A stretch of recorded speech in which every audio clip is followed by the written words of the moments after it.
Hi, everyone.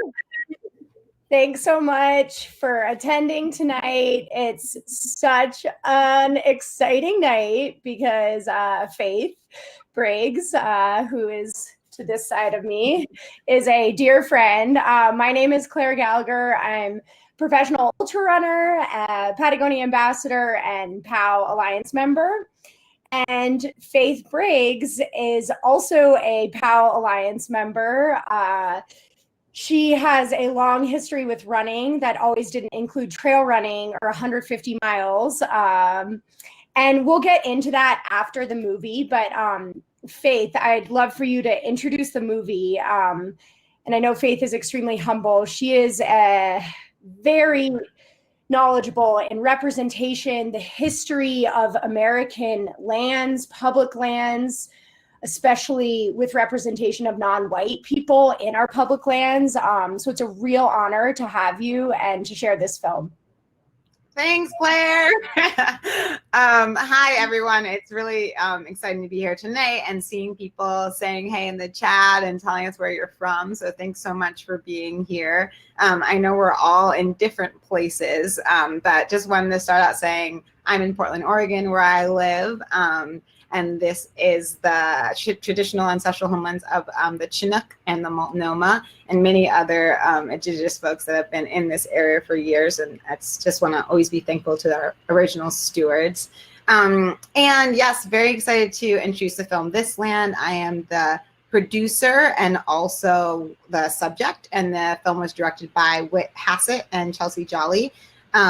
Very excited to, be a new POW Alliance member and be supporting and being a part of POW Trail. Excited to just learn how we use all our outdoor pursuits to advocate for things that are bigger than us. So that's what we do in This Land. It's a short documentary, so we're going to view it for about 10 minutes, and then we'll jump into what it's all about afterwards. But thanks, Claire, and thanks, everyone, for joining. Really excited to be here. Yeah, great. Also, thank you for the land acknowledgement. I'm in Boulder, Colorado, which is home of ancestral Southern Arapaho, Cheyenne, and as you get into the mountain, Ute lands. So, yeah, thanks, Faith. Cool. Yeah, let's do it. Let's watch the film.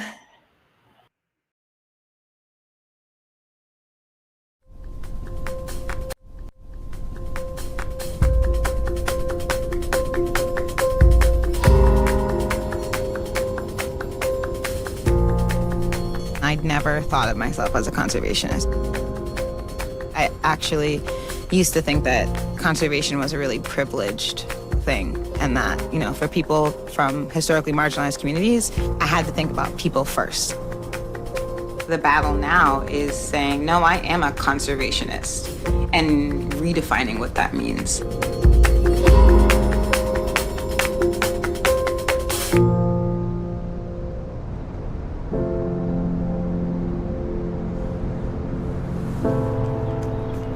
I didn't know anything about public lands up until about 3 years ago. Then I realized that there was essentially a showdown happening in our country with the new administration trying to roll back previously protected public lands. I'm a runner, and Addie Thompson, she's a runner, and one of the ways that we explore places, one of the ways that we see the world and connect with each other and connect with environments is through running.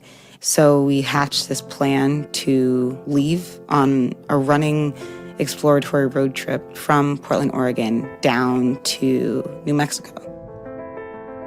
We're running 150 miles through parts of 3 of the national monuments that have been points of contention for the current administration. I think people think that because public lands are for the public, all people feel welcome there, and that's just not the case. I think that's what people in conservation and public lands really need to understand, that they might feel welcome and they might think that it's just a spark that needs to be ignited to care about, connect with each other and connect with environments is through running. So we hatched this plan to leave on a running exploratory road trip from Portland, Oregon, down to New Mexico. We're running 150 miles through parts of 3 of the national monuments that have been points of contention for the current administration. I think people think that because public lands are for the public, all people feel welcome there, and that's just not the case. I think that's what people in like conservation and public lands really need to understand, that they might feel welcome and they might think that it's just a spark that needs to be ignited to care about public lands, but it is so much more than that. Brown versus the Board of Education is, to me, one of the most important court cases to ever happen in this country, and it is what desegregated schools. It set the precedent to say that separate but equal, which is the basis for segregation being legal, is actually invalid. And what ended up happening was a bunch of the black state parks lost funding and shut down. And so we lost a ton of recreational spaces for black people, but it wasn't like overnight they were suddenly like going to be skipping around in the state park. Like that would have been dangerous. They weren't actually welcome there. Is it 22 tomorrow? I think it's 18 tomorrow and 22 the second day is what you'd said yesterday, but I don't know. I know the first day was shorter. I remember that. It's day 1, so it's our like test for everything. It's our test for navigating. It's our test for figuring out like what kind of pace is going to be sustainable for that kind of thing. I'm really glad I have Jen and Addie with me.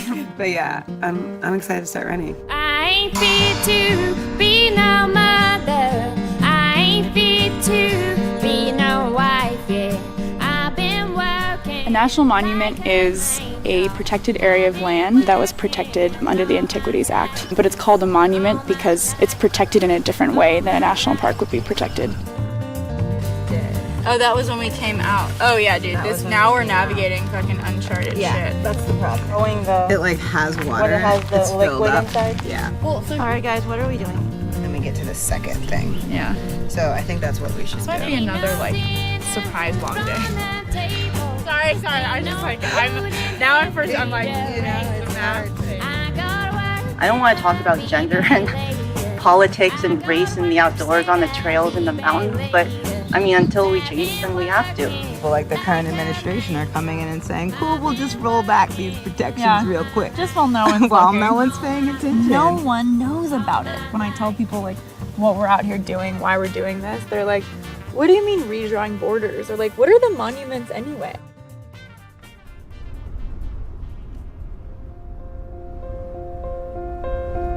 In Grand Circus Escalante, I was so very alone.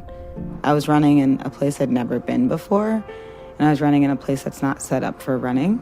I had figured out on a map where I was going to run, but then getting there, maybe that trail's not actually there. Maybe that road actually hasn't been used since the 80s, and maybe that river that you think you're going to cross is dry, or maybe that river you think you're going to cross is too high, and you can't actually cross it. But 24.8, not bad. Not what I was intending. Yeah. Oh. My running background is on a track. Everything makes sense there. You know exactly how to run in the curve and exactly how to run in the straight, and there's not really any question about the elements. The elements are everything on the trails. You have ruts, you have inclines, you have, crazy downhills while you're flailing, and then you have heat and bugs and cacti and getting lost. So I accidentally came the back way to the Wahweap Hoodoos, and they're crazy. Came from down there somewhere. Look at this. Hold on. What? So freaking cool.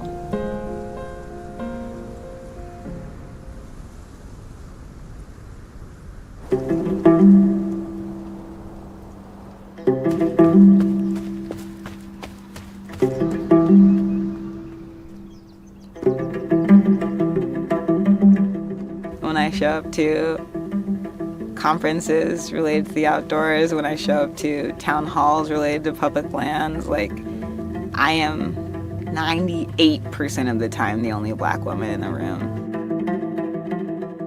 I'm the youngest of 3 kids. My mom's white and my dad's black. And my mom's side of the family disowned her when she decided to marry my dad. And it took a few years for our family to come back around and actually claim us. If you come from a group that has historically not been welcome, it's gonna take an effort to make you feel welcome. It just doesn't happen overnight.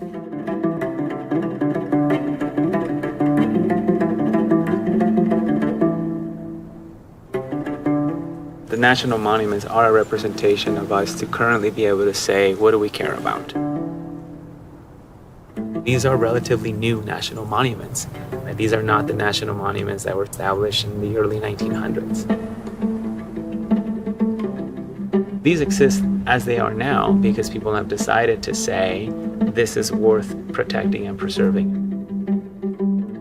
People have systematically had their access limited, or more importantly, emotionally and mentally had their access limited to places, to spaces. People have told them repeatedly, you are not to come here, or that is not something that you do. And sometimes that's from within their own community. Our mother, our earth, is not going to survive if we continue to let that rhetoric resonate in young people's heads. The ability to be a public landowner and to live in a place where we've made a decision that certain lands are for everyone, whether you live really close to them or whether they're across the country, that they're there for you. For me, that's really, it's really special. I think it means like we belong to this place and we're its caretakers. I didn't grow up with a sense of any kind of control about what the world I lived in looked like. I think the realization of being a public landowner means that we do have a say in what the world that we occupy looks like. It gives me a huge sense of responsibility to ask more questions and learn how I can say more about what's happening in my neighborhood and my state and then my country.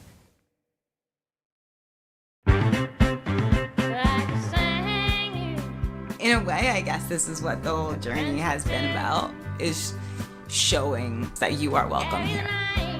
I know that a lot of times we haven't seen people that look like us in certain spaces, and so I'm hoping to be one of those people. And I want all my friends to be those people too.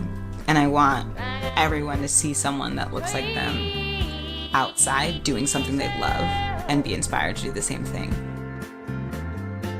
You are welcome here. You, as you, looking like you, talking like you, laughing like you, moving the way that you move, are welcome here, and this place is for you. That's the hope.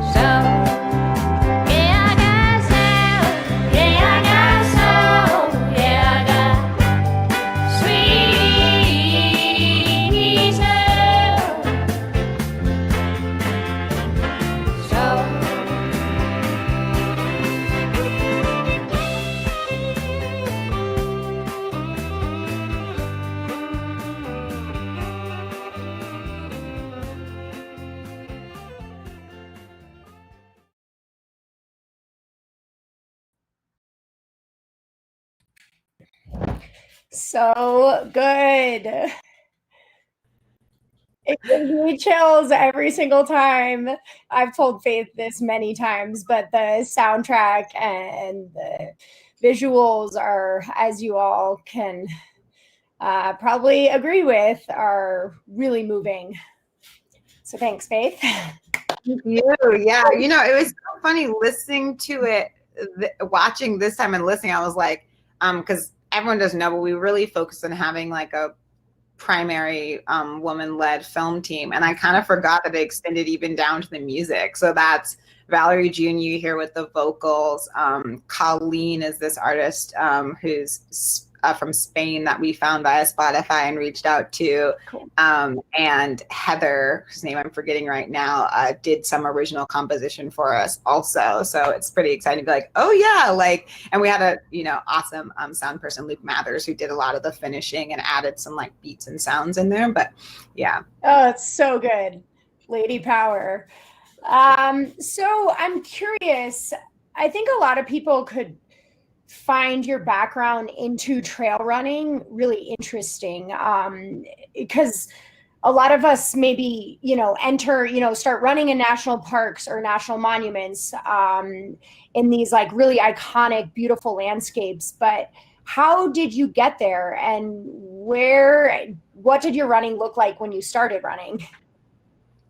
Totally. Yeah. So when I started running like before I can remember, basically. I come from a pretty dedicated track family. I actually looked it up recently, and one of my uncles still holds the shot put record at Newburgh Free Academy in Newburgh, New York. So I was like, yeah, I still got it. But everybody ran track in my family. And so I think I spent like some early years at the track with my dad and my sister. My sister's a couple years older than me, while she was like training for things. And I joined my first track team when I was 11 and ran all the way through college. And then after college, I went to two different. Faith was recruited to run the 400 meters at Yale, a small detail. So she was a track sprinter.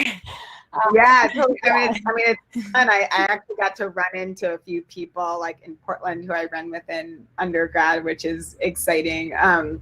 But yeah, it took a couple of years to find my way to the trails. I had like left grad school, moved back to New York, was kind of trying to decide what to do with my life between leaving my first grad program, and I eventually joined another one, but I kind of like dropped out of grad school, moved back to New York, was like working as a barista and doing these unpaid internships in film and just trying to figure out what made sense. And I think in some ways, the lack of control I felt over my life finally pushed me into more mileage. Like I was just like, okay, like let's just start going out there. And so the longer distance were definitely like an attempt to have a sense of control over anything.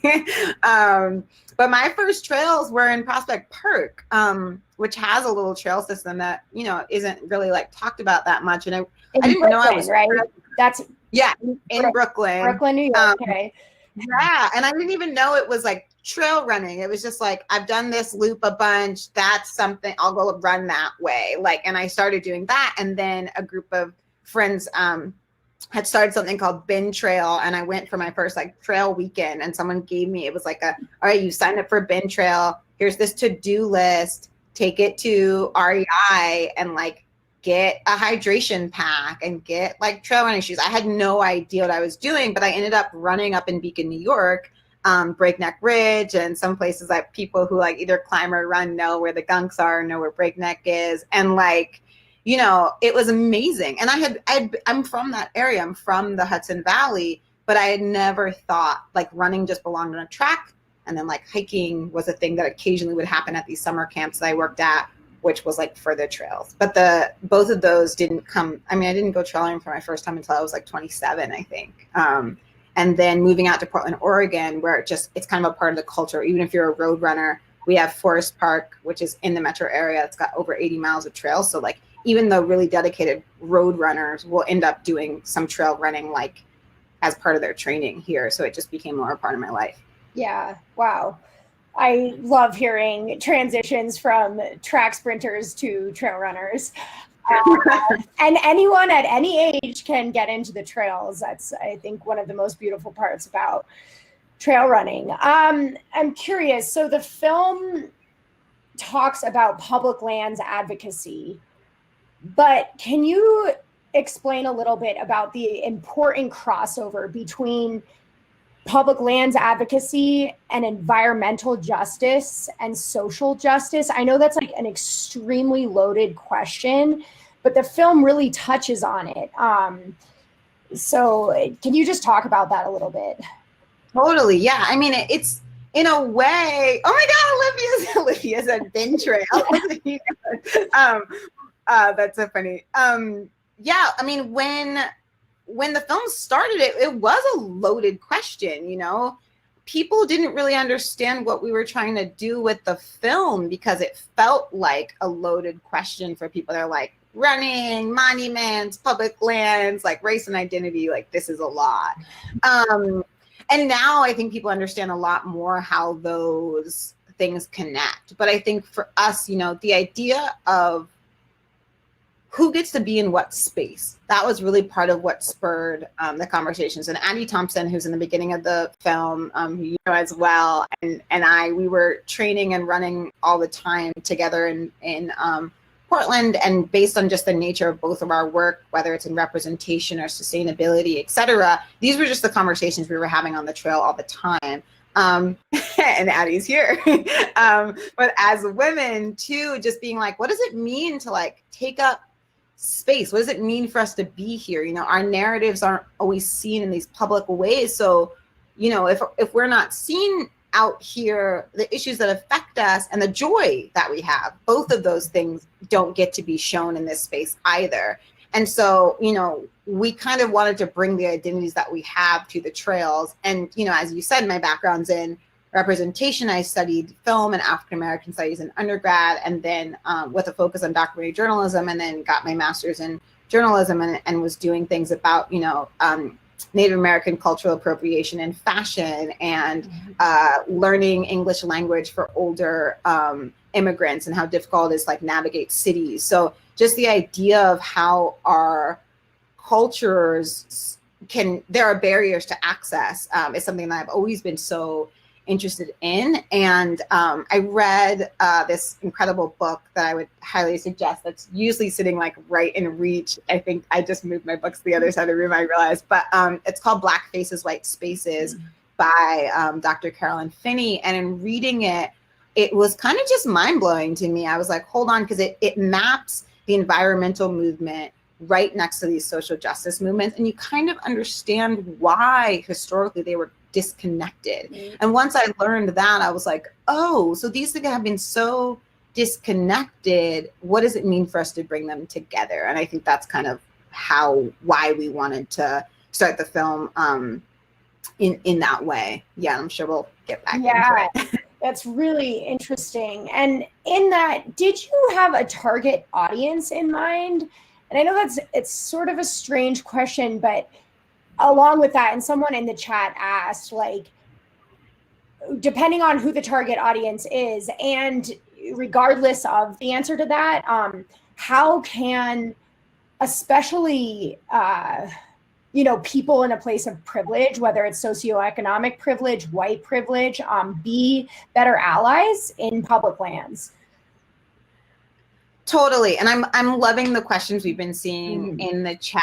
And I said, haha, one of them, like, big question. I don't mean like, haha, bad question. I mean like, haha, like, dude, if I freaking could answer that question.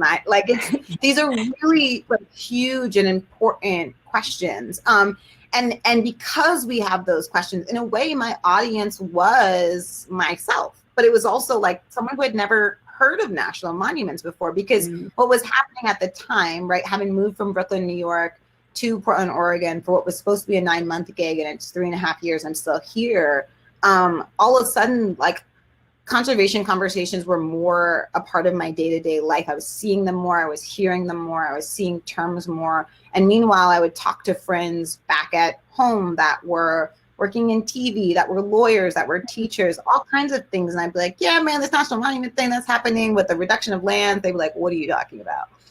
And so I was like, hold on, like, we're seeing these are big headlines for us, but if you don't know what it is, you're just going to scroll past it, and you're not going to read that thing. And how do we maybe extend the story of that headline so that more people can know what's going on? And that was our point.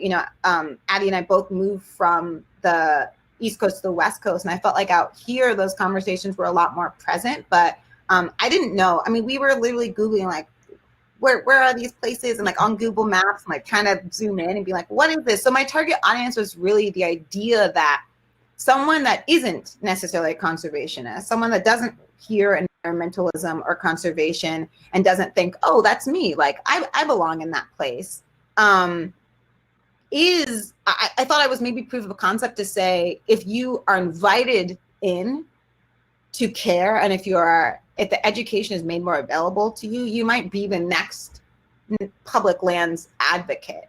It's just a question of like, how is the messaging being put out into the world? So it was our hope that we could change that messaging or extend that messaging to hopefully reach more people who weren't already knowing about, you know, the Antiquities Act, the national monuments, and like even the term public lands. I mean, when we finished the film and my mom and dad saw the first cut they saw, and I was like, wow, that public lands like thing, that's cool. And I was like, yeah, right? It is cool.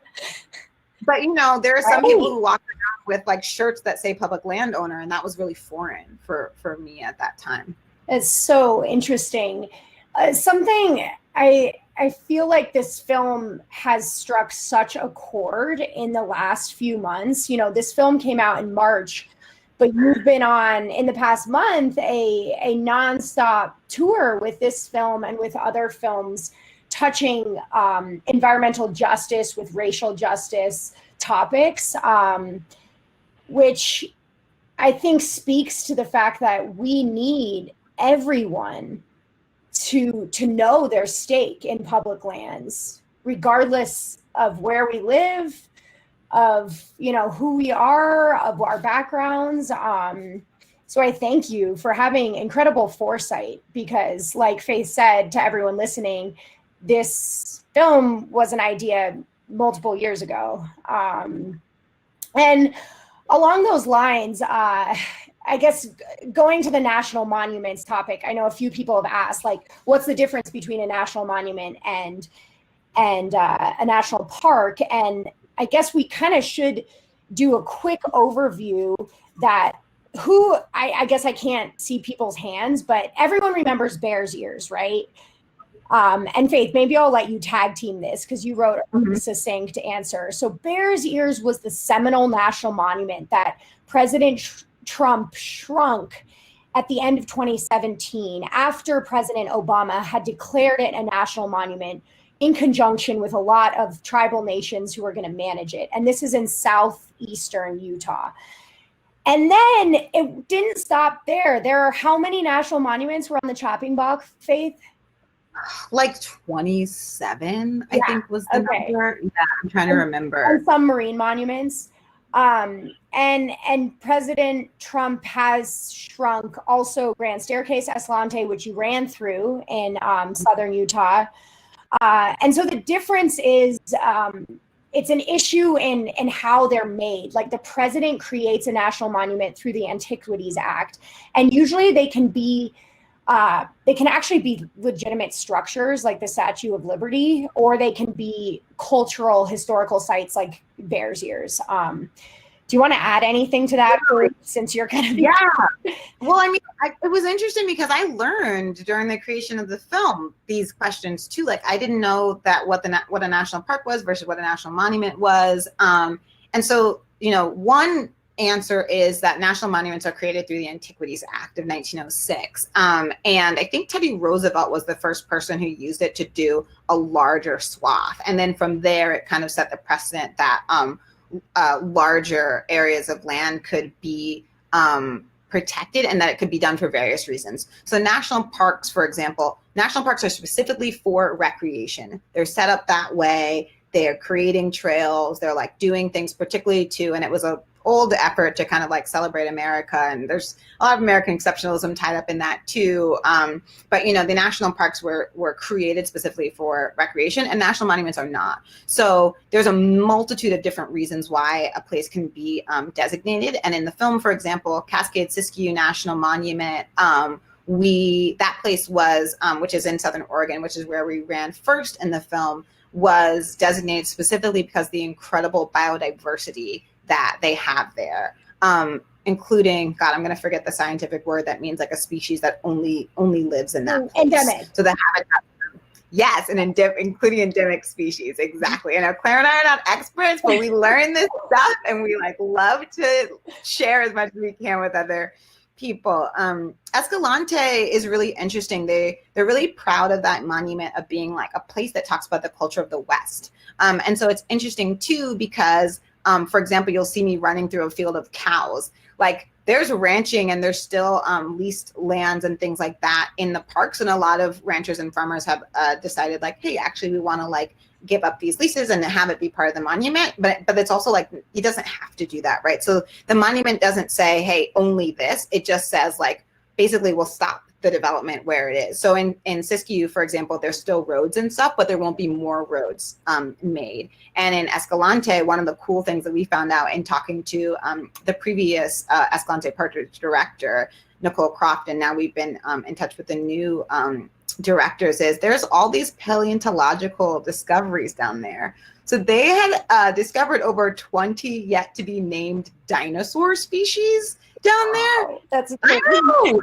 I was like, dinosaurs, and we didn't get to put all this into the film, but you know, scientific discovery is another reason why a national monument could be set aside, for example, and say like, hey, we want to be able to continue to have scientific discovery in this place. Right. So there's all of these different reasons, and also cultural, like Bears Ears, for example, you know, the Obama administration had worked with the 5 tribes who have historic ancestral land. Well, their ancestral lands are part of the area that was defined as the original boundaries of the Bears Ears National Monument.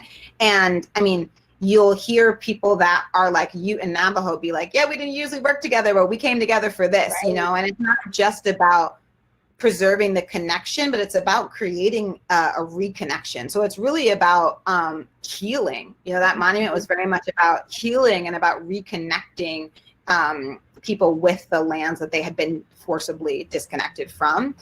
So yeah, it's a complicated question. There's tons and tons of reasons. They're not even all managed by the same. Some are BLM, some are National Forest Service. Like I'm still, I mean, we'll be learning for our whole lives, but they're great questions because they're kind of big questions. I think it's important to kind of mention that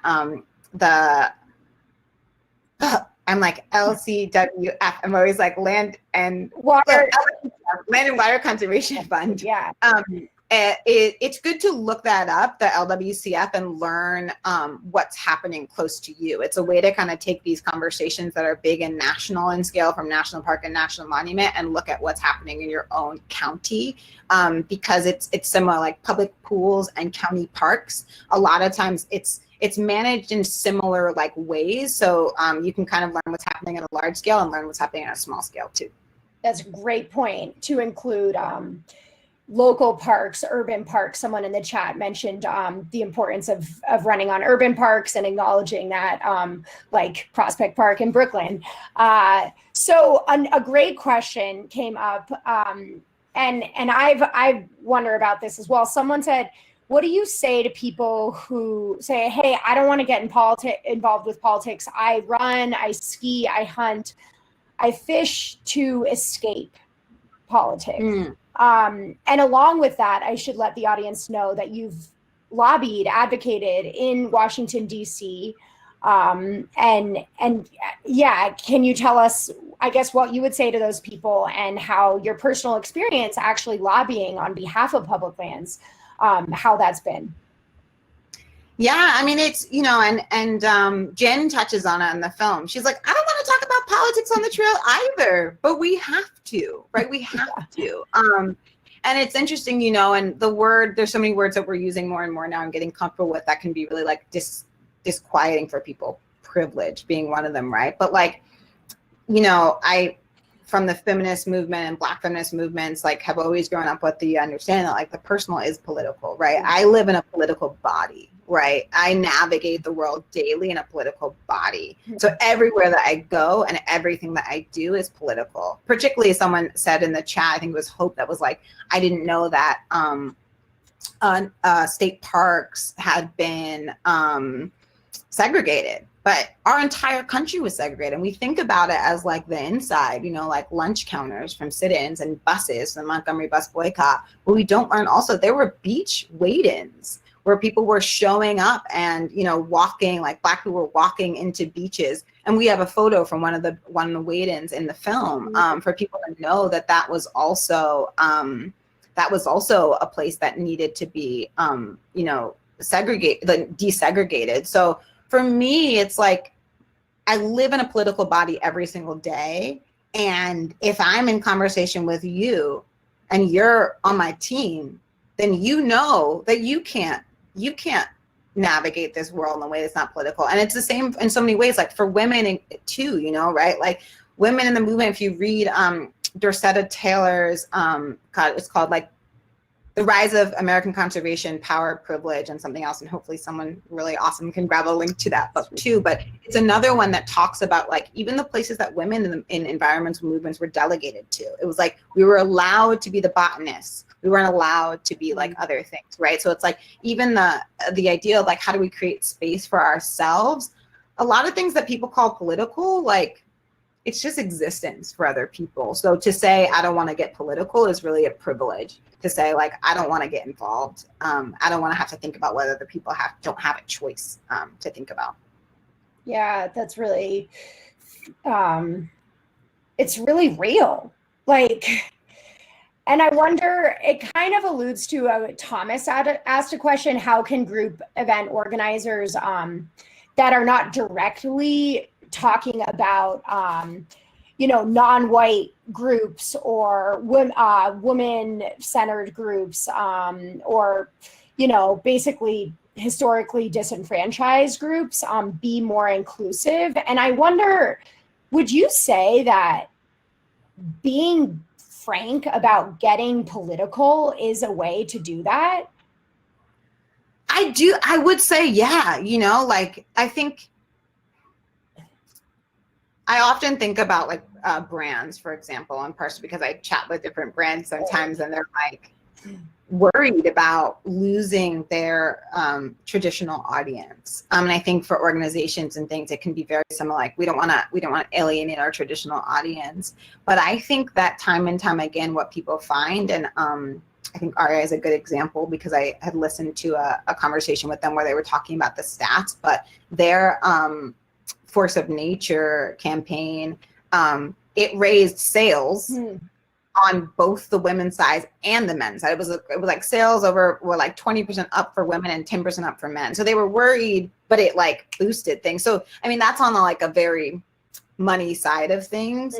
But I think similarly, like if you lose two people that are like, you know what, that group got too political, I'm not down, but you might gain 5 who are like, what? They're showing up for us? Okay, let's try that thing. Let's do that thing. And then they bring in fresh ideas and new perspectives and say like, oh, did you know it was like Asian and Pacific Islander History Month? Maybe we could do something about that. But if those people don't feel included, they're not going to come with their ideas, etc. And you're not going to be able to be like, what, it was cool. What can we do locally? And then find that there's this really cool history or really cool historian or like all kinds of things that could amplify the work that's being done. So I think, yeah, like being very frank about it is one way. I mean, there's so many different ways and so many people that have like created those resources and are, I think, checking out groups like Outdoor Afro, Latino Outdoors, Melanin Base Camp. I mean, they allow us to kind of think about what our messaging can be. But I think everything from like adding a different language on your flyers when you're saying those things, even with like hashtags, right? Like I think we're like vamos afuera, like we're going outside, is just another way of increasing the reach and having people know that you're talking to them. Yeah. Because if the segregation was intentional and direct, the invitation has to be intentional and direct too. Because the signs that said you can't be here were very clear. But the signs that say you can be here have never been as clear. And so it can be kind of scary to think like, am I allowed to be here? And you might not think that people are thinking that, but if they've historically been disinvited, the invitation has to be as robust as the disinvitation was. Oh. Yes, that is so real. If every like outdoor brand could hear that, including many of the ones I work with, which, anyone who works in the outdoor industry, any industry you work in, you can just name it. Every single person who's in a community, in an industry, like what Faith just said, I think is a very succinct way of how to be a better ally. Like the invitation has to be clear, and that requires a lot of work in some cases. So hopefully Thomas feels like that answered his question a little bit. like I just think of in marketing, you know, like seeing people who look like yourself, you know, that's what we want. Like we want to see ourselves in these places. So thank you, Faith. We have. I think we should say too, like, I love that Claire talks about being an imperfect advocate. And I think it's so, it's such a good thing to remember, right? Because like in the beginning of this, even chat, when we were introducing ourselves, I was like, dang it, we forgot pronouns, you know, and it's like, we're learning, right? Like we're learning and we're trying to get better, and we don't have to be perfect. We just have to try. And I think so often people are so afraid of making mistakes or not knowing how to do it that they don't, they just get too nervous to get started. And I think it's like so okay to like fumble and just know like, shoot, I made a mistake. Okay, maybe someone called me out. Maybe it was hard to be called out. Okay, I'm gonna listen, and then we're gonna like move forward. I'm gonna keep trying, right? And I do think that sometimes with outdoor pursuits, they're such good examples. Like we learn how to have grit, we learn how to fall and get back up, we learn how to try to do hard things. And so I think it can be really good to like take that same energy and bring it into this work too. 100%.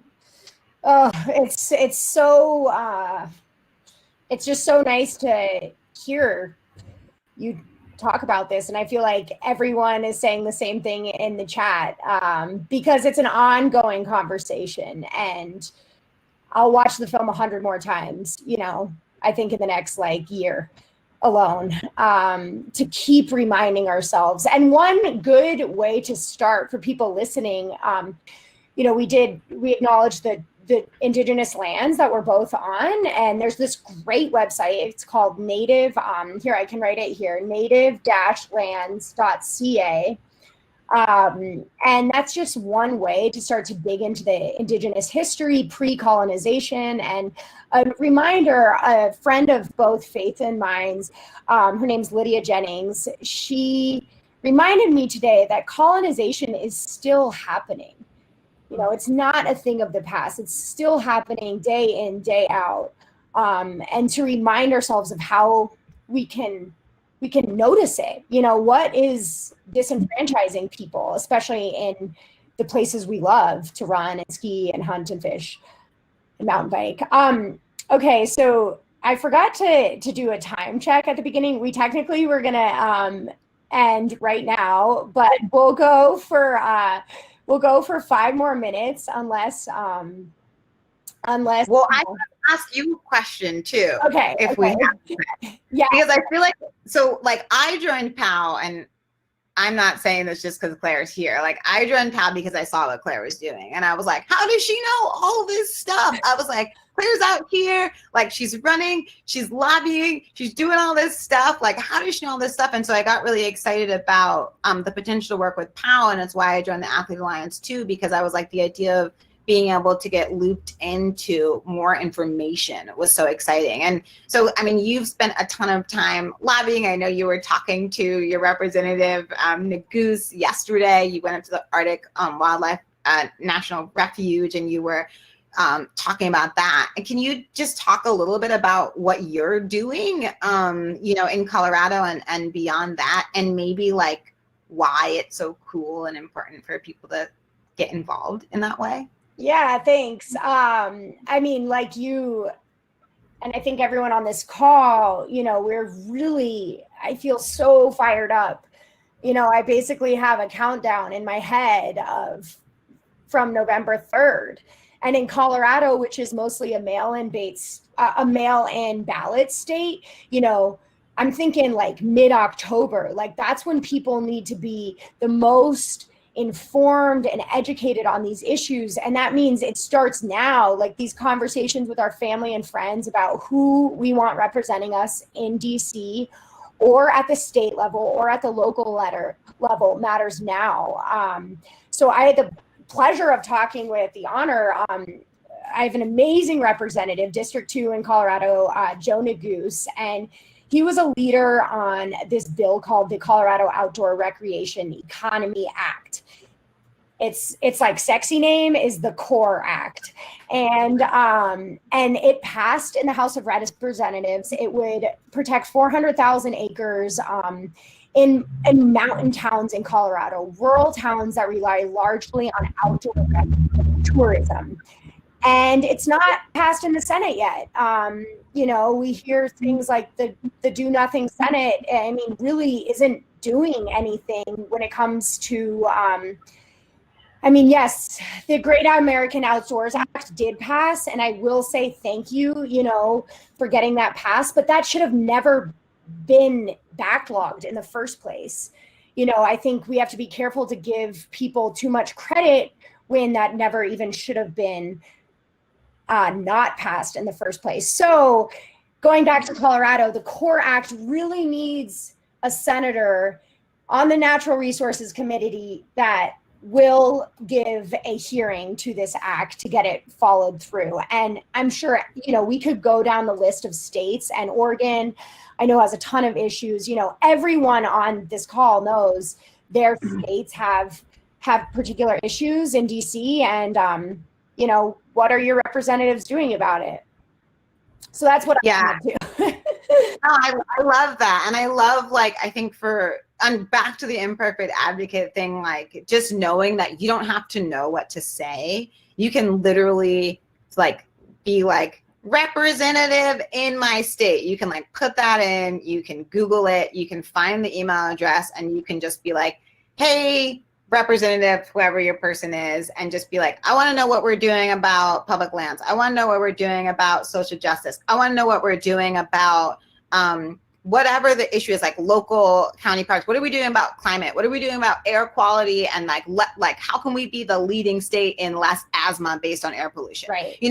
Just that is enough, and you just send it off. And then they have to tally it. They have to be okay, we got asked about air pollution. Okay, we got asked about public health, asthma. Okay, we got asked about, and they have to tally it. And just sheer volume moves the needle and makes people have to speak up. So you don't have to know what to say, just say anything, and it makes a difference, which I think is really cool. And I'll be honest, organizations like POW are how people like Faith and I really stay in the loop, because you have people working full time, following these bills and tracking, which states have really bad air pollution that are impacting, especially low income communities. You name it, the issue. National monuments are at threat, and that's when we're called to act. So totally. We actually have a way you can get involved.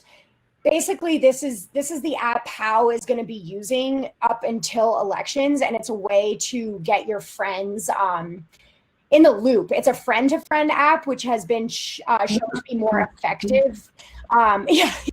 So get out your phones. That's what it looks like. Yeah, team.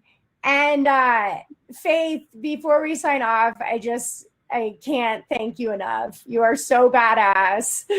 So I'm so glad we got to talk about this. Yeah, I wish we could do this every week. Thank you. Yeah, and everyone follow Faith on Instagram, on Twitter. She shouldn't be hard to find via POW's site or my social handles. Faith is who I'm learning a lot from every single day. So thank you, Faith, for being a part of that. Yeah. Thank you. Download the team app, guys. POW, you can join different teams. Our team is POW Trail, and you can join the overall POW team. And we're going to help you come up with a plan to vote, and get your family a plan to vote too. So, and your friends and everyone, because the outdoor state, people who identify as somehow being involved in the outdoors, whether it's as an educator, whether it's hiking, etc., we have a ton of voting power, and we're not necessarily utilizing it. So we just want more people to get out to the polls and or get those absentee ballots in, and we'll be excited to chat with you via the team app too. And we've got Hillary's film coming up too. Yes. I didn't want to forget. That's a great call. Is Hillary Hutchinson. She is this incredible angler, fisherwoman from Columbia Falls, Montana. outside of Glacier National Park. I think it has Columbia in the name, but she will be doing the next film. So the lady power in the outdoors will continue. But everyone, text this. Get on our team. Trail team is trying to win. Thank you so much for joining. Check out our website too at thislanddoc.com. We have more resources. We have those books listed, articles to read, groups to get outside with. So we'd love to be able to share those with you guys. And for the educators, we're working on a curriculum that will be available later on. So if you join the mailing list, we'll update you when that curriculum is available too. Oh, sweet. Hell yeah. Yeah. Thank you. Bye, everyone. Thanks so much for tuning in.